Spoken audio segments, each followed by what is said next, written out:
esta hora tenemos la palabra proclamada por la pastora Maritza Resto Rivera y los invito a que busquen en la Biblia, en el libro de Mateo,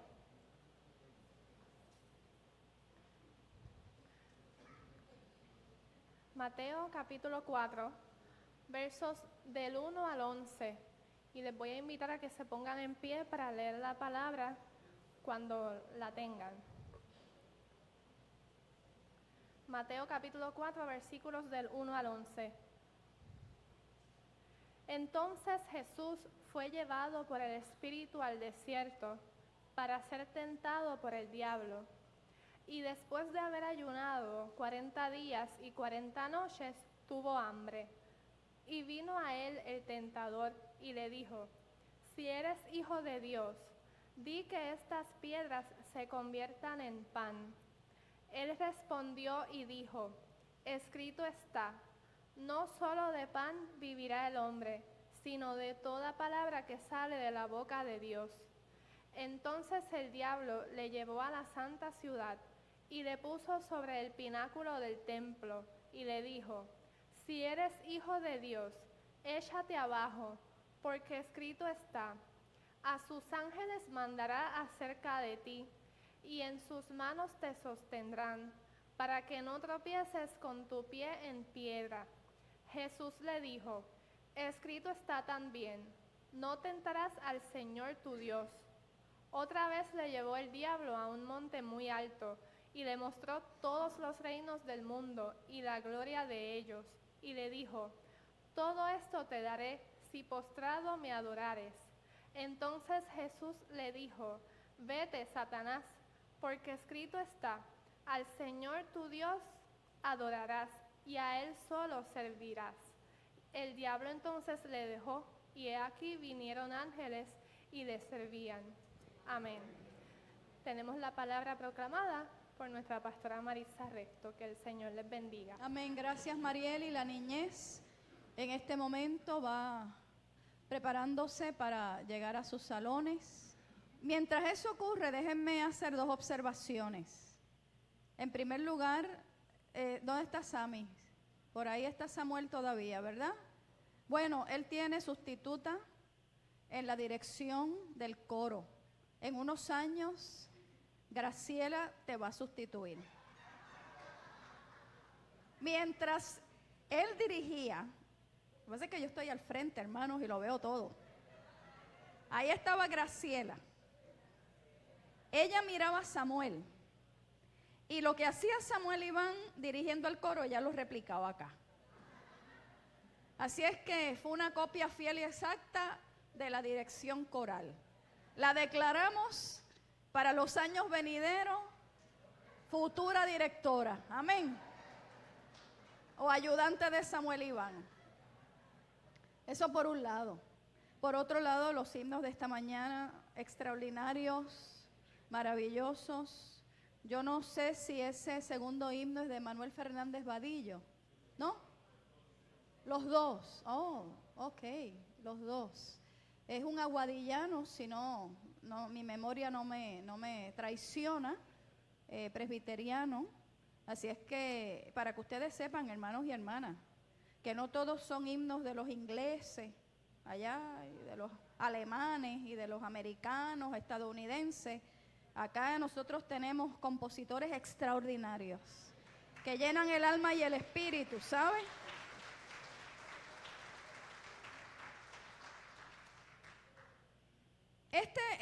Esta narrativa que hemos leído en esta mañana nos puede tomar 2 meses predicarla, porque está llena de significados, está llena de mensaje. No pretendo agotarla hoy. Yo aprendí hace mucho tiempo que usted no agota un texto con una sola predicación. Y si pretende eso, pues quizá tiene que predicar 1 hora y la gente se le va a dormir. Así es que de eso no se trata. Yo quiero abordar el texto bíblico en esta mañana con un trazo muy particular que se va a ir desarrollando en la proclamación. Mantengamos en el foco el tema del mes. Un líder como Cristo, un líder como Jesús. Y el relato de las tentaciones de Jesús antes de comenzar su ministerio público nos dice, escuche bien, nos dice que la misión de la iglesia, que la misión de la persona cristiana, que la misión del líder cristiano siempre ha de definirse en lucha y en combate con las fuerzas contrarias. No nos llamemos engaño.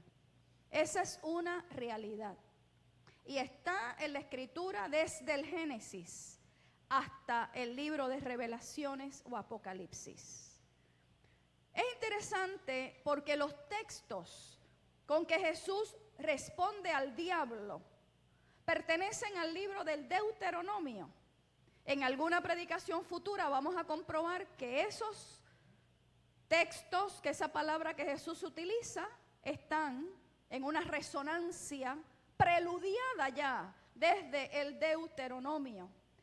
Y Mateo, el escritor y el evangelista, quiere poner al relieve que Jesús padeció las mismas tentaciones que vivió el pueblo de Israel en su salida de Egipto.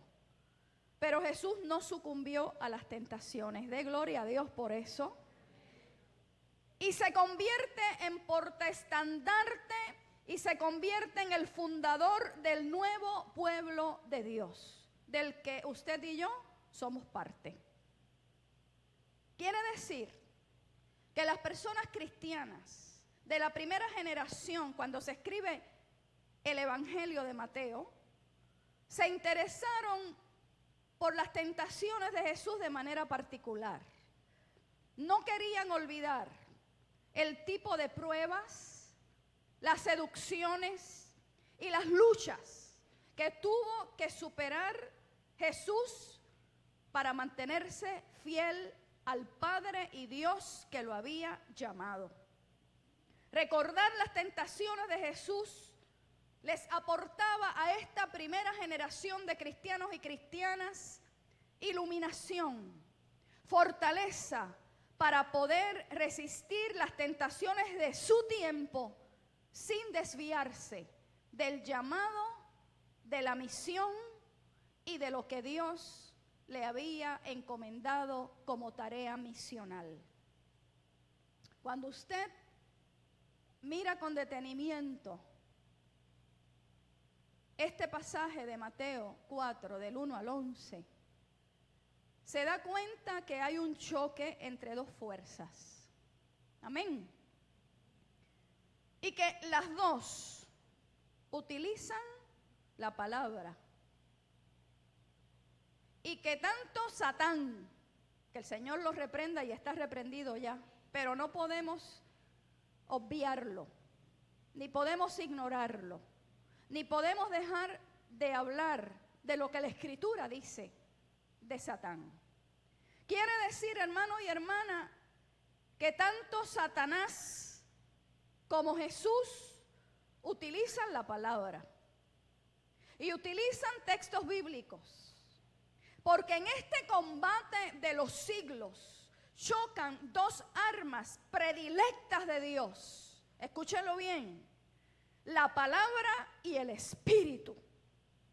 Y cuando usted está asido por la palabra y el Espíritu Santo, usted va a prevalecer contra toda acechanza del enemigo. Su palabra y su espíritu. Ahí dice la Escritura, por la palabra fueron creados los cielos y la tierra. Por su palabra. Quiere decir, como yo he proclamado en tantas ocasiones, y lo seguiré haciendo, que la palabra que viene de la boca de Dios tiene la capacidad de crear siempre nuevos escenarios en nuestra vida. No importa lo que hayan dicho otros, la palabra de Dios siempre tendrá el poder de crear y recrear en tu vida lo que Dios necesita hacer contigo. No solo de pan vivirá el hombre, le responde Jesús, sino de toda palabra que sale de la boca de Dios. Allá el profeta en un momento muy importante dijo, no es con espada, no es con ejército, no es con la fuerza humana, es con el Santo Espíritu de Dios. La palabra es instrumento de lucha y lo sabe Cristo, pero también lo sabe Satán. Y muy astutamente Satanás la esgrime como tal. Pero Satán, y aquí está la clave, utiliza la palabra y las escrituras con malas intenciones. Si usted tiene claro eso, salva este pasaje. De alguna manera lo ponemos como fundamento y premisa fundamental. Satanás en este caso y en todos los anteriores y en todos los que vienen luego, utiliza la escritura con malas intenciones. Génesis 3, arrancando la historia de la humanidad, ubica a un Satanás que utiliza la palabra que Dios le ha dicho a Adán y Eva. Si usted lo quiere después corroborar, Génesis 3, 1, 2 y 3. Con que Dios ha dicho que de todo árbol del huerto no podéis comer. Y Eva le responde, no de todo árbol del huerto, sino del árbol del bien y del mal que está en el centro del paraíso o en el centro del Edén. Eva corrige, porque Satán distorsiona, porque de alguna manera Satanás tuerce lo que Dios ha dicho bien y de alguna forma lo entrega distorsionado y lo entrega desvirtuado para que el ser humano tropiece y caiga. Alaba mi alma al Señor. Estas tentaciones en el desierto significan cómo Jesús va a vivir su tarea, buscando su propio interés, su propio beneficio, o sencillamente escuchando con fidelidad la palabra del Padre. ¿Cómo ha de actuar Jesús en su ministerio? ¿Dominando a los demás o poniéndose al servicio de la humanidad? ¿Cómo ha de orientar su vida? ¿Buscando su propia gloria o sometiéndose a la voluntad de Dios? De alguna manera esas tentaciones pululan y rondan todas esas avenidas. Mientras yo preparaba esta predicación, me hice una pregunta: ¿dónde comenzó el combate? ¿Dónde comenzó la lucha? Y sabemos que desde las páginas del Antiguo Testamento arrancó una lucha, un combate que data desde Lucifer, desde el ángel de luz. Pero no vamos a hablar de eso en esta mañana. Nos remitimos a Cristo, a Jesús. Y el viacrucis de Jesús no empezó en los estrechos callejones de Jerusalén. Comenzó en la inhóspita soledad del desierto. Nos dice ahí que Jesús estaba ¿dónde? Que el Espíritu lo llevó al desierto. Desierto es símbolo de lucha. Desierto es símbolo de tentación. Desierto en la Escritura es símbolo de prueba. A veces usted dice, estoy atravesando un desierto. Y es porque la lucha es cruenta, es porque la prueba de alguna manera punza muy profundo y muy hondo. Las Escrituras nos dicen que esa pedagogía de Dios está presente en muchos personajes. Antes de comprometer a quienes Dios quiere usar, los remite a la soledad del desierto. Quizá muchos de los que nos encontramos aquí, antes de haber respondido con la vida misma al llamado de Dios, quizá pasamos por unos momentos de desierto tremendos. Remite a Moisés 40 días y 40 noches a la soledad del monte Horeb antes de poner en sus manos las tablas de la ley. Pone en fuga al profeta Elías 40 días y 40 noches atravesando un desierto, porque después de tener una experiencia poderosísima con los profetas de Baal, tiene que salir huyendo por un desierto y esconderse en una cueva para preservar su vida. 40 días, nos dice el Evangelio, estuvo Jesús en el desierto. Pero una cosa es el desierto sin el Espíritu de Dios. Y otra muy diferente es el mismo desierto con la compañía del Espíritu de Dios. A lo mejor tú estás atravesando un desierto en esta hora, pero estás aquí en esta mañana. Y si tú estás aquí en esta mañana, ese desierto tú no lo estás atravesando solo o sola. Está asistido por el Espíritu que viene del Señor. Aunque ruja el infierno, venceremos si el Espíritu de Dios nos asiste y nos equipa con su palabra y con su fuerza. No en balde, Martín Lutero, en su desierto, en su prueba, frente a Carlos V y frente a toda aquella iglesia que estaba desviada, compuso el himno Castillo Fuerte es nuestro Dios. Y una de las estrofas de ese himno dice: y si demonios 1000 están prontos a devorarnos, no temeremos, porque Dios sabrá cómo ampararnos. Que muestre su vigor, Satán y su furor, dañarnos no podrá, pues condenado es ya por su palabra santa.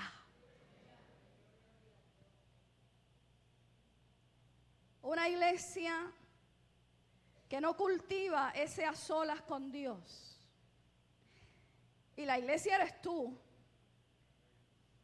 Y la iglesia soy yo. Sí, porque a veces decimos la iglesia y pensamos en todas las iglesias del mundo menos en nosotros. O pensamos en lo que contiene el templo. No, la iglesia eres tú. Y la iglesia soy yo. Y una iglesia que no cultiva ese a solas con Dios, que resiste aprender a establecer ese sabio balance entre ese activismo febril que nos abraza y que nos traga, y el momento cuando ya Dios nos ha dicho: estad quietos, aquíétate muchacho, baja las revoluciones, no puedes seguir tan aprisa y desbocado, estad quietos, separa tiempo para que tu alma repose y sabed que yo soy Dios. Cuando cultivamos esa verdad,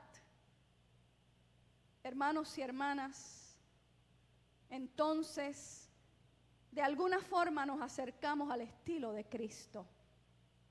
Y aunque seamos llevados de un escenario a otro, de una situación a otra, no vamos a debilitarnos y mucho menos claudicar.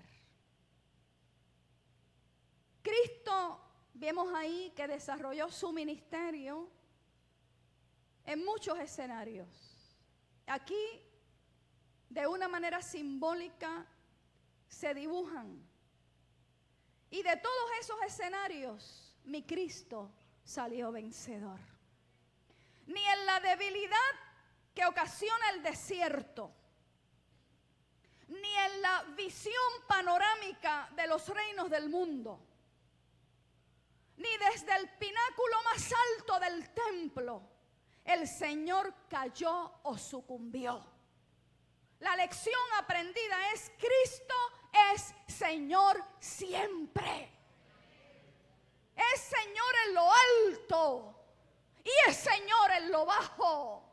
Tal vez pensando en esto es que Pablo nos anima con su grito de victoria. Romanos 8, 38 al 39, si quiere buscarlo, búsquelo, márquelo hoy y póngale fecha, porque es palabra para ti. Por lo cual estoy seguro de que ni la muerte, ni la vida, ni los ángeles, ni los principados, ni las potestades, ni lo presente, ni lo porvenir, ni lo alto, ni lo profundo, ni ninguna otra cosa creada nos podrá separar del amor de Dios que es en Cristo Jesús, Señor nuestro. Si el amor de Dios no le faltó a Pablo, tampoco te faltará a ti. Tampoco nos faltará a nosotros como sus líderes, como su iglesia, si no cedemos a las sugerencias y a las trampas del acusador. Hay que vencer la tentación y hay que superar la prueba. ¿Cuántos dicen amén? Tentar es inducir a hacer el mal.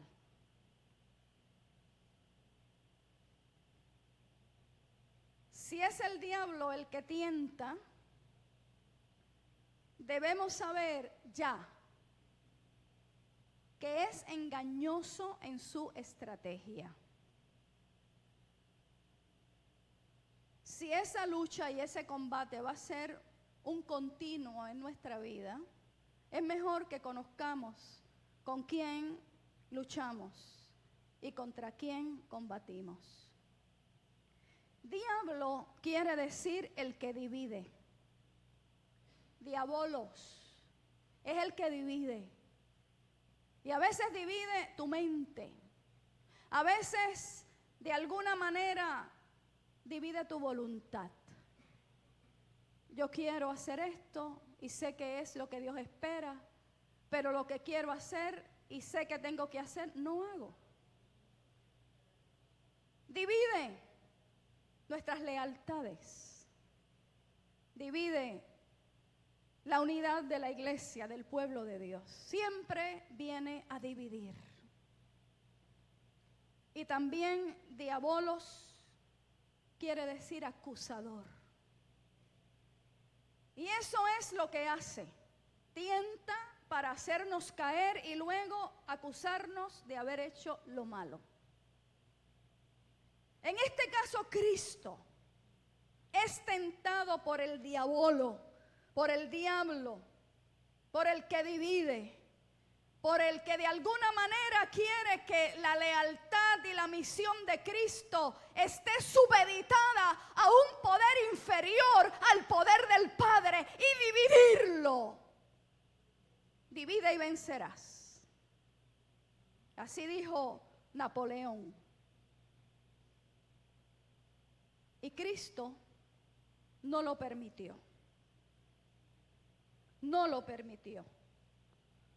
Cuando Cristo es tentado por el diablo, Dios permite que sea tentado. Pero Cristo en su lucha no permite que Satán triunfe. Cristo es ejemplo para ti y para mí. Y en este caso, Cristo es tentado por el diablo, Dios lo permite, como lo permitió en el caso de Job. Pero Dios no es el tentador. Dios mismo no es tentado en la tentación de su Hijo y Dios mismo no puede ser tentado. Lo establecen las Escrituras. pero sí Dios permite la prueba. Y si usted me acompaña rapidito, en Primera de Pedro 1, 6 al 7, lo vamos corroborando con algunos textos bíblicos. Por lo cual, Primera de Pedro 1, 6 al 7. Por lo cual, amén, o espero, amén o espero. Por lo cual, vosotros os alegráis, aunque ahora por un poco de tiempo, si es necesario, tengáis que ser afligidos en diversas pruebas, para que, sometida a prueba vuestra fe, mucho más preciosa que el oro, el cual, aunque perecedero, se prueba con fuego. A lo mejor usted me dice en esta mañana, estoy bajo fuego, pastora. Alaba y bendice al Señor. No reniegues del Señor, el cual, aunque perecedero, se prueba con fuego, sea hallada en alabanza. ¿Estás en prueba? Alaba.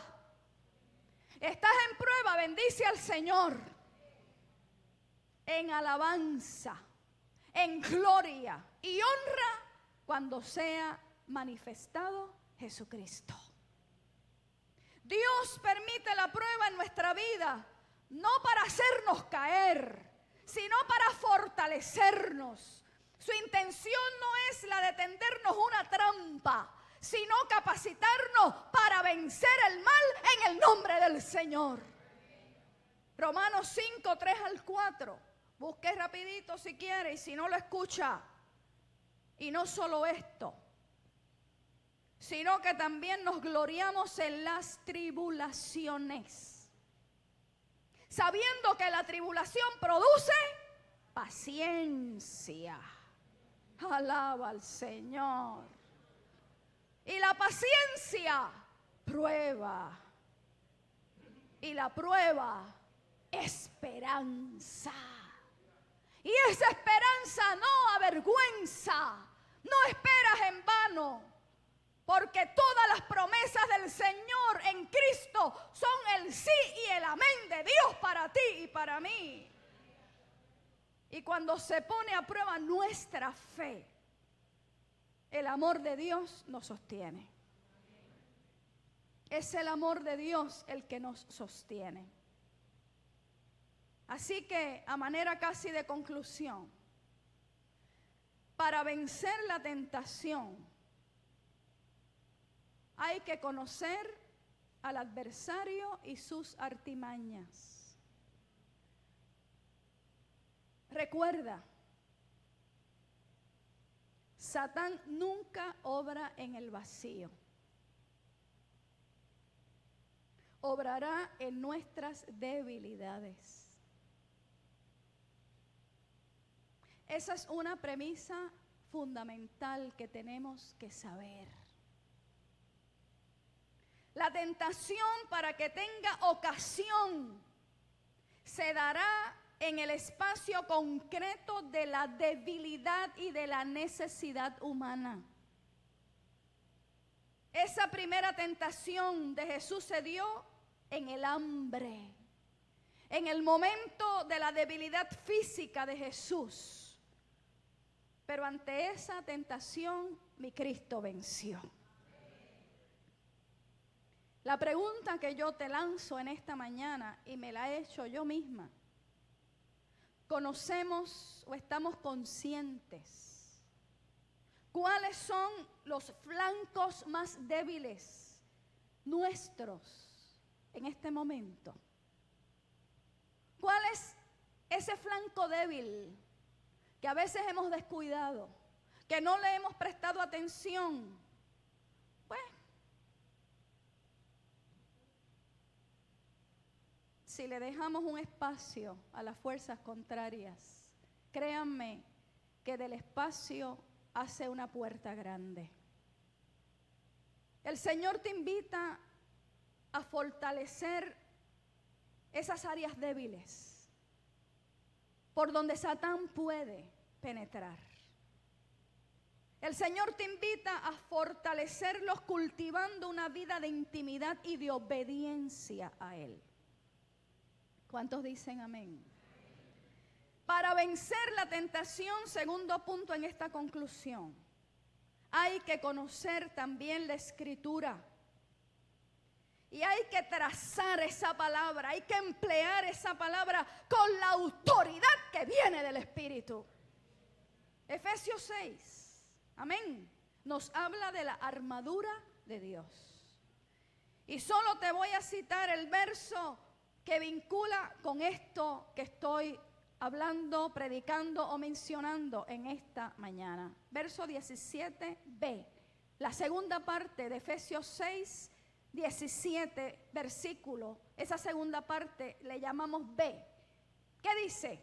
Tomen la espada del Espíritu, que es la palabra de Dios.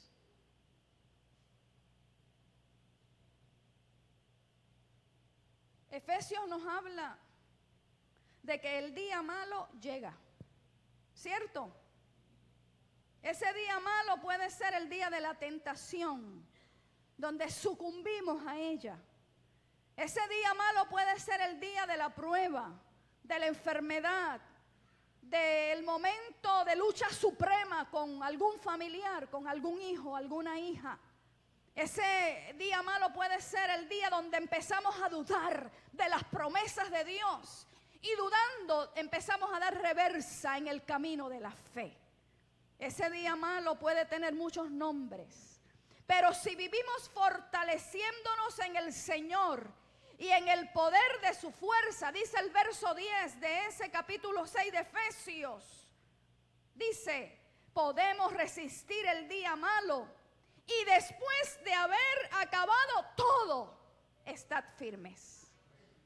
O sea, después de haber tenido esa lucha cruenta, después de haber pasado la zarza y el Guayacán en Boricua, después de haber atravesado el Niágara en bicicleta, para que me entienda bien, después de todo eso, donde el viento sopló y rugió hasta llevarnos a tocar de bruces el suelo, después de todo eso, aquellos que han confiado en la palabra de Dios se yerguen y están firmes, con la planta de los pies bien puestos para seguir caminando.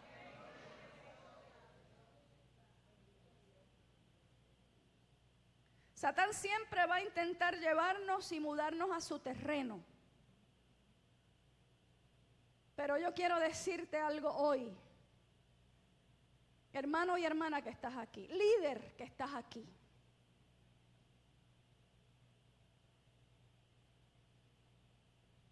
Con la oración, con la obediencia a ese llamado de Cristo, a seguirle y a servirle, con trazar bien la palabra de verdad.